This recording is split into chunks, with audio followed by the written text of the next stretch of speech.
l'archétype de la mort. C'est toujours la brisure. Il s'agit toujours de la brisure. Des changements douloureux, la transformation, la mort de l'ancien, la transition, la dynamique, la décadence, la pourriture, Nigredo, la décomposition, la noirceur des alchimistes.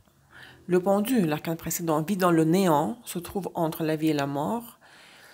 Et la personne étant dans cet état du pendu ne réalise pas, n'est pas consciente du fait que la vie passe, qu'elle gaspille les meilleures années de sa vie pour fréquenter des mauvaises personnes ou pour exercer des mauvaises activités, pour faire des choses qu'elle ne devrait pas faire. Pourquoi la personne ne prend pas conscience, n'est pas consciente du fait que elle gaspille son temps pour des choses ou des personnes inutiles? Parce que elle pense qu'elle est immortelle. Elle a l'impression d'être immortelle dans le sens où elle ne pense pas à la mort inévitable pour nous tous.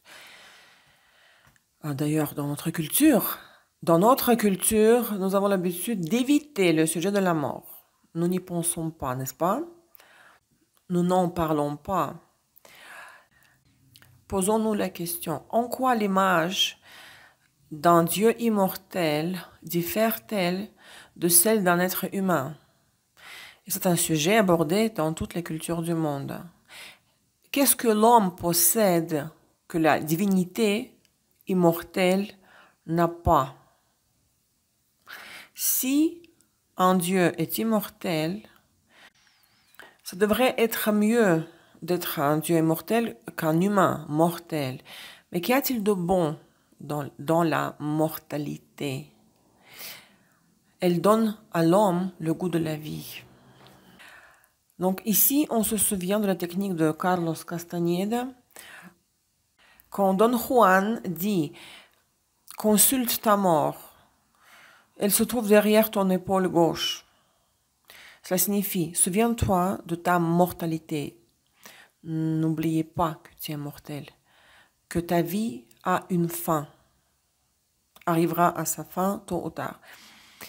Mais pas dans le sens que toi, tu es insignifiant, que tu n'es qu'une poussière, que ta vie n'a pas de valeur aux yeux de l'absolu.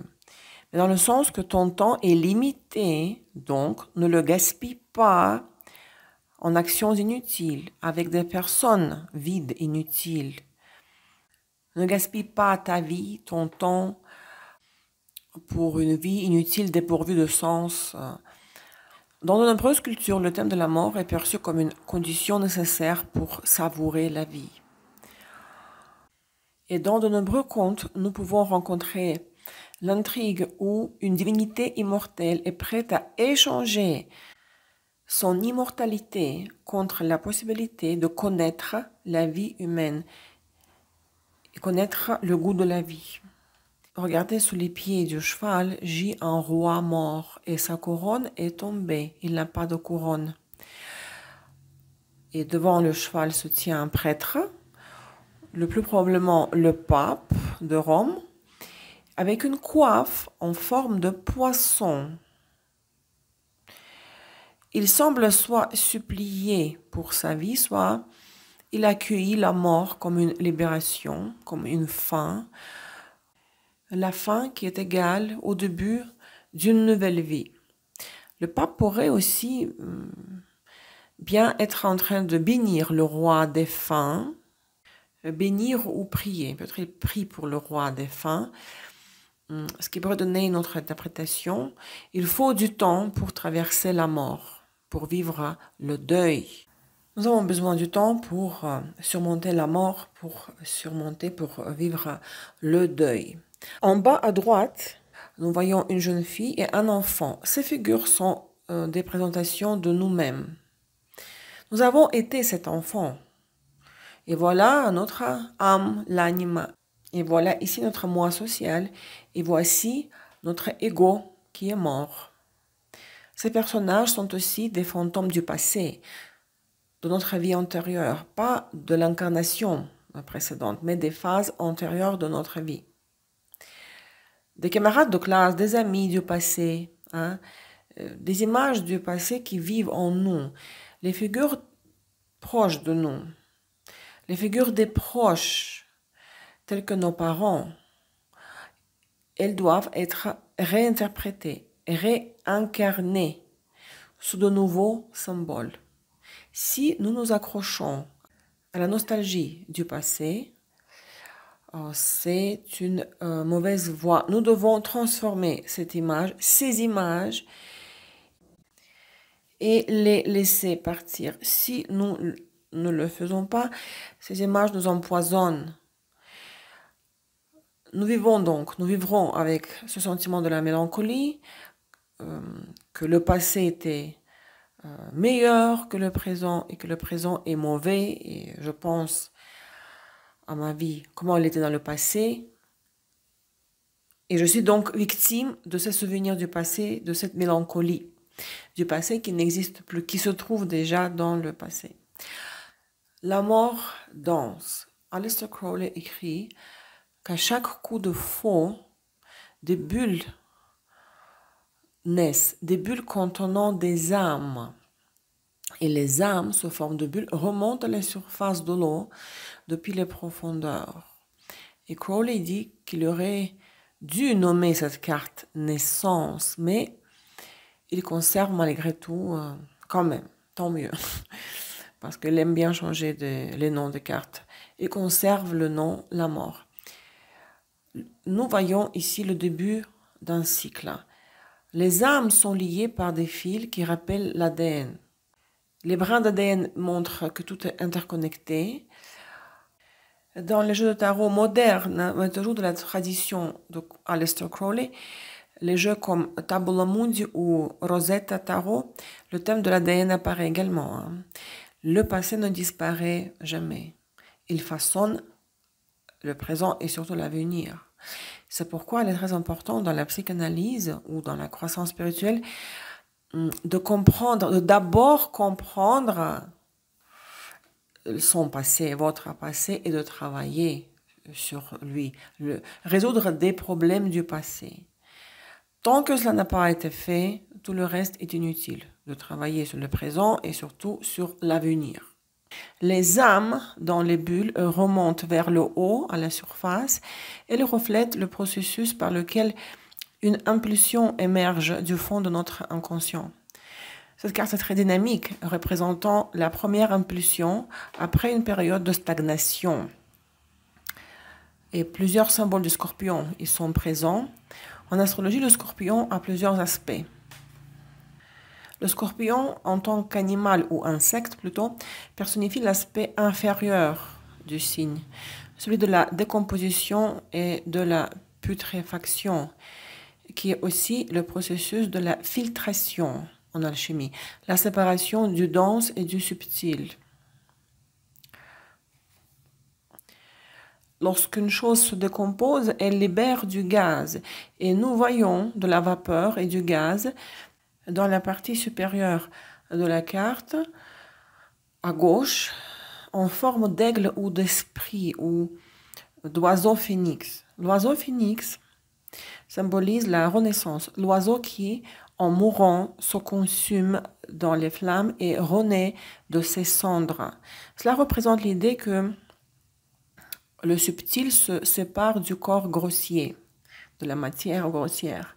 Thanatos est le messager de la mort, et vous savez qu'en psychanalyse, il existe un concept appelé le syndrome de Thanatos. Thanatos TH. Le syndrome de Thanatos est un terme utilisé en psychologie, en psychanalyse, pour décrire une pulsion de mort ou un désir subconscient d'autodestruction. Le terme Thanatos vient de la mythologie grecque, où il représente la personnification de la mort. Freud a théorisé cette pulsion de mort comme un instinct opposé à l'instinct de vie qui est Eros. Selon cette théorie, les individus peuvent être poussés inconsciemment vers des comportements autodestructeurs ou nihilistes, cherchant la cessation de la souffrance par l'anéantissement. Le dieu grec Hadès, ou Pluton, vous le connaissez très bien, mes étudiants en astrologie, le dieu des enfers, c'est-à-dire le dieu qui règne sur le séjour des morts. Qu'est-ce que le monde des morts? C'est l'inconscient, mais pas celui du pendu. Quelle partie de l'inconscient? Celle qui conserve la mémoire de notre vie, tout ce que nous avons vécu, y compris notre ombre. L'arcane, la mort, est la carte de la mémoire. Vous savez, comme la corbeille sur un ordinateur, où nous jetons tout ce dont nous n'avons pas plus besoin. Les programmes inachevés de notre vie, l'ordinateur qui ralentit parce que trop d'onglets sont ouverts, ce sont aussi des thèmes du royaume souterrain des morts. Les affaires non terminées, les personnes ou les figures auxquelles nous n'avons jamais fait nos adieux, des souvenirs très chargés du passé. Les fantômes, du point de vue de la psychanalyse, sont toutes ces images qui persistent encore en nous, qui vivent encore en nous, auxquelles nous ne nous permettons pas de mourir. Et l'arcane, surtout en voyant l'arcane de Giger, la carte dans le jeu de Giger, nous rappelle l'existence de 4 cavaliers de l'Apocalypse, la peste, la guerre, la famine et la mort. Et la mort est souvent perçue par nous comme le passage, comme un saut rapide, brusque, de l'existence d'une personne, de l'homme, au néant. D'une personne, d'un être humain vivant, d'un événement ou d'une chose. En réalité, tout se fait lentement. Nous ne remarquons pas, nous ne remarquons tout simplement pas comment une succession de changements qui nous semblent familiers mène à d'autres changements inhabituellement importants ou remarquables.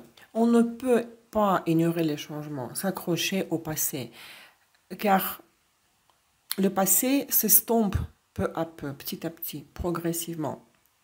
Si vous vous y accrochez, les 4 cavaliers de l'Apocalypse vous offriront leur triste présent. C'est ce que dit la mort lorsque elle est entourée d'autres cartes défavorables dans les tirages. Efforcez-vous de remarquer et d'accepter les moindres changements de tous les jours, dans la vie de tous les jours. Et encore plus ceux qui sont globaux, les changements.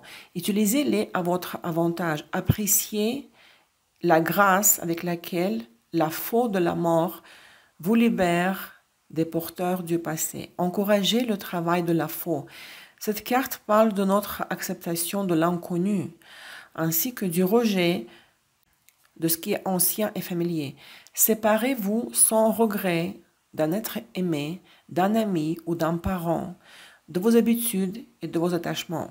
La vie est un jeu unique dans lequel rien ne peut être pris au sérieux. Si soudainement elle cesse de vous plaire, la vie, comprenez que les règles peuvent changer. En dernier recours, sans dire adieu à personne, quittez ce jeu et découvrez l'infini. Les relations personnelles, dans le positif, le couple vit par le passé. Ce n'est ni bon ni mauvais, cela dépend du contexte, de la situation. Le passé réchauffe les deux personnes, le couple, et le passé les unit. Des émotions et des sentiments intenses, sincères. L'heure est au changement qui commence souvent par de graves crises. Des problèmes au sein du couple lorsque les partenaires sont ballottés d'un côté à l'autre. Ça peut donner le retour d'un ex, d'un partenaire du passé. Je veux à la fois garder l'union telle qu'elle était avant et amener du nouveau dans la vie du couple. La nervosité, la passion, la dynamique, l'aspect sexuel est très important avec des expérimentations et la découverte de l'énergie sexuelle à un nouveau niveau. Si le désir ou la force, l'arcane de la force, parle d'un aspect simple du sexe, d'un simple plaisir, ici il s'agit des subtilités de l'énergie sexuelle en tant que force de la vie. Les tensions et les crises grandissent dans la relation donc la mort dans le sens négatif, mais les partenaires prétendent que rien ne se passe. La nostalgie du passé et la tristesse, le détachement de la réalité. Le partenaire, tantôt vient, tantôt s'en va. Tantôt il se rapproche, tantôt il s'éloigne. La jalousie, la vengeance, beaucoup d'agressivité.